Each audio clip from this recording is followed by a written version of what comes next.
The following review has been approved by Lord Carnage and the best of Classic Game Room.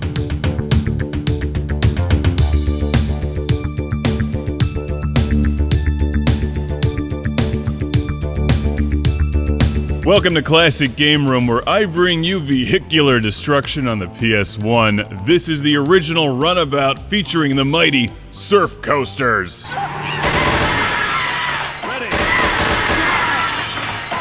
Who isn't ready to crush things with a giant bus? This is Runabout on the PlayStation from 1997, the Japanese version of the game. In the US, at least, it's known as Felony 11-79. Yes, vehicular destruction in a metropolitan area, but it's not Grand Theft Auto. This actually predates GTA 3 by a couple years.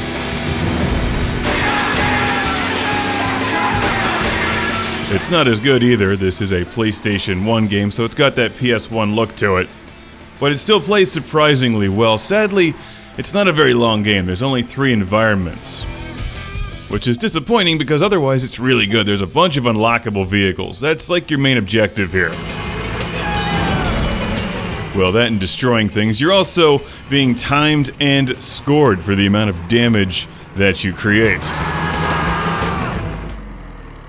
There's a storyline, which is hilarious. You're basically playing this dude in Raiders of the Lost Ark with a pickup truck. Beautiful. You know, I would have loved this game back in 1997. It's obviously been done bigger and better by now. The Grand Theft Auto series in particular puts this to shame, but you've got to give Runabout a lot of credit. In the years before 3D open world mayhem was popular, I'd say they did a pretty good job considering the limitations of the original PlayStation 1. And the music is amazing.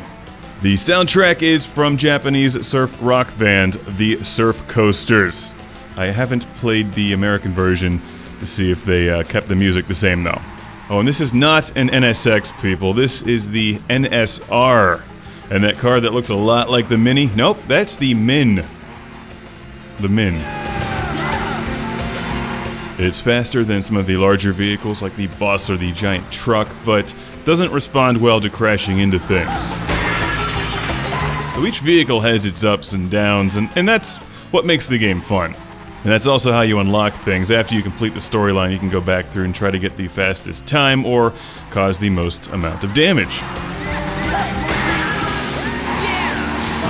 Each level is like a small open world environment, and you can kind of drive around and explore them and crash into things, but you're supposed to drive from point A to point B as quickly as possible, causing as much damage as possible. It's definitely an enjoyable game, helped in great part by the amazing music, and I love the vehicle selection. The little motorcycle is called the Vess. It's not very good at causing damage, according to the internet. If you can make it through the 3rd round without hitting anything, you unlock the tank. Haven't done that yet. It's a fun game and pretty cheap too. Damn it, keep going! Apparently you cannot back your bus into the swimming pool, nor can you squash people, but you can definitely destroy a lot of stuff on the road. And of course I've got a giant vehicular destruction sized thank you to send to Ahmed from Springfield Gardens, New York once again. Thank you, Ahmed. There's a bunch of sequels out there which I definitely need to play now if you enjoy Twisted Metal or the vehicular destruction side of the GTA series. And you want to play something different, hunt this one down. It's Runabout or Felony 11-79. Well, the game's obviously short. There's a lot of great replay value here, a lot of different ways you can tackle each of the courses. And frankly, the music never gets old. Apparently, you can even buy the soundtrack.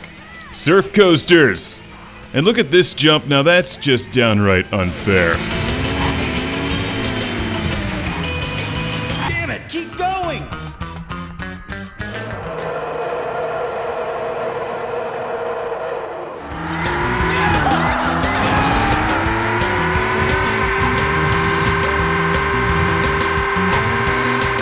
The best of Classic Game Room is on DVD, Blu-ray, and Laser Hypervision album set. Lasers.